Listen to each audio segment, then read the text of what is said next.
해주시면 감사하겠습니다. 저는 지금 하늘색 셔츠 입으신 분께 발언 기회를 드렸거든요. 들어주시면 좋겠습니다. 아니 그렇게 하기에는 거의 제가 지금 거의 하늘색 그렇게 되면 끝이 셔츠를 없어요. 입으신 분께 발언 기회를 드렸습니다. 시간은 제한되어 있고 주제는 너무 많고 하실 말씀이 너무 많을 겁니다. 네. 네, 지금 온라인으로 지켜보시는 분들도 많으니까요. 성숙한 토론 문화를 위해서 좀 협조를 부탁드리겠습니다. 발언 듣겠습니다. 안녕하십니까. 제주도에서 왔습니다. 현장을 직접 느끼고 있는 공인중개사이고요.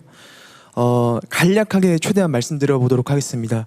저는 세금, 금융, 임대 사업자 부분에서 한 가지씩 말씀을 좀 드려보고 싶습니다. 먼저 세금. 이것은 거래세 완화가 무조건 필요하지 않을까 생각이 됩니다.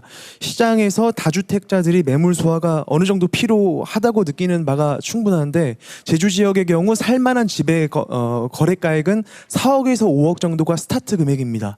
하지만 이건 금융하고도 같이 관계가 있는데 제주도의 평균 근로자의 임금이 271만 원으로 연봉이 3,300만 원 정도의 수준입니다. 그러면 70% 정도의 대출을 받게 되면 살 수 있는 집의 금액이 3억에서 3억 5천만 원 정도가 됩니다.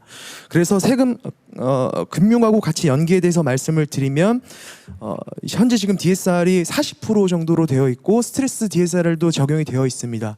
이건 지방하고 수도권이 같이 되어 있는 부분이기 때문에 이건 지방하고 조정 대상 지역을 좀 분리해야 되지 않을까라고 생각합니다.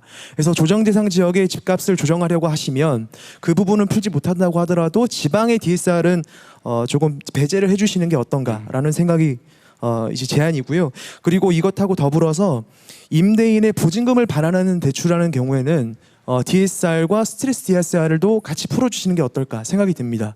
보증금을 받지 못한 임차인이 이제 임대인이 DSR에 묶여서 이제 대출을 받지 못해가지고 보증금을 돌려주지 못하면 그 매물은 경매로 나오게 되는데 그것은 현재 임차인에게도 큰 피해가 되고 그 해당 부동산도 시세보다 큰 가격이 떨어져서 매매가 되기 때문에 시장에도 좋지 않은 영향을 주는 것 같습니다. 더불어서 임대사업자 관련해서 한 가지만 더 건의드리겠습니다.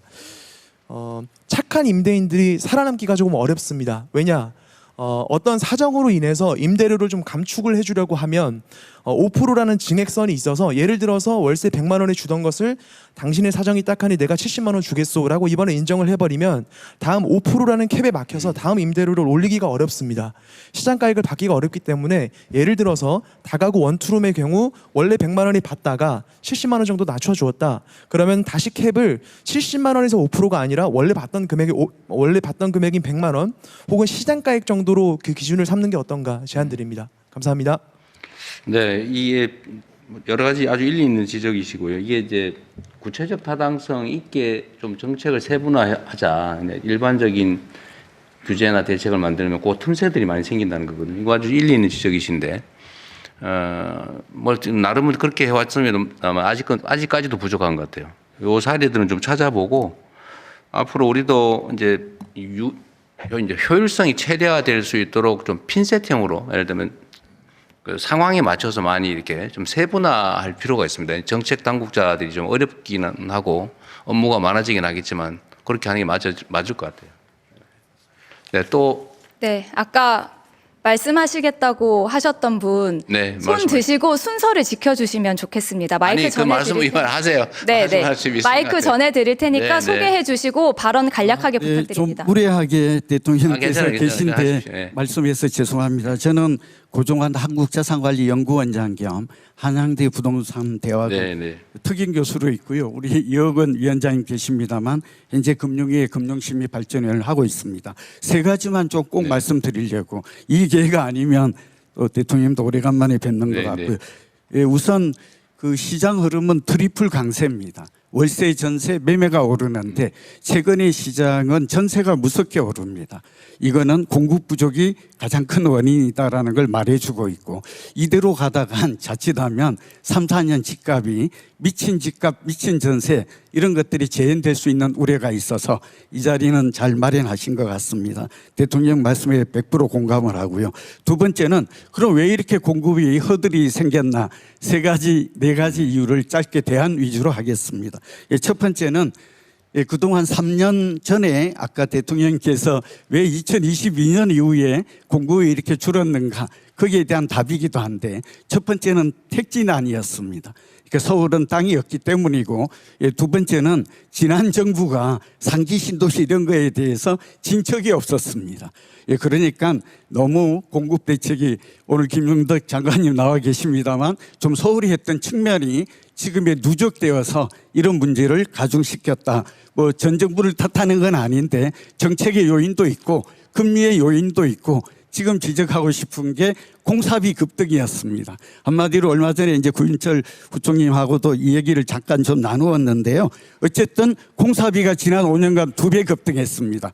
그런데 오늘 제가 드리고 싶은 말씀은 대안 위주로 하겠는데 그래서 이제 고금리도 있고 PF 문제도 있고 정책 조율 문제가 있습니다. 그냥 대안 위주로 현실적으로 짧게 하겠습니다.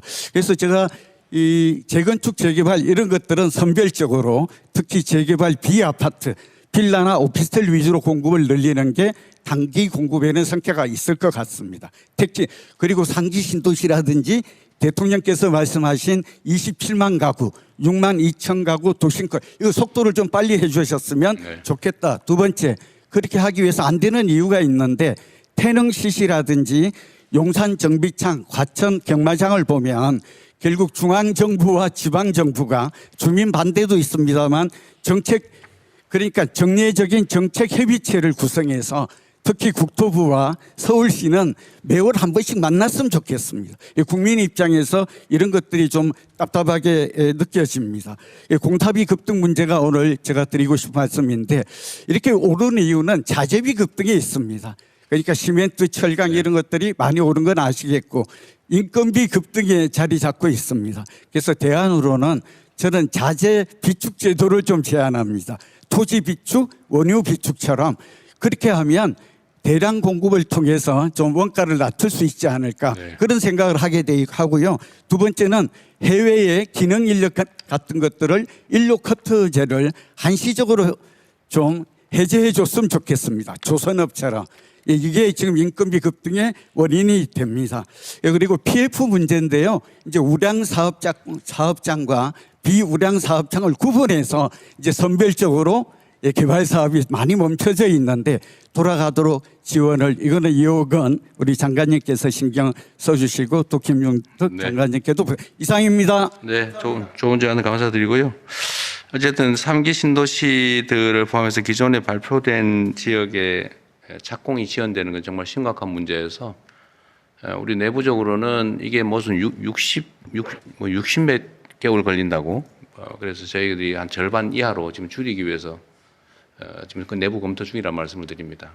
행정 속도가 너무 느려요. 그래서 전체적으로 필요하면 규정을 바꾸든지 아니면 절차를 병행 뭐 어떤 순차적으로 하는데 이걸 병행 진행해서 좀 시간을 좀 줄여볼 생각입니다.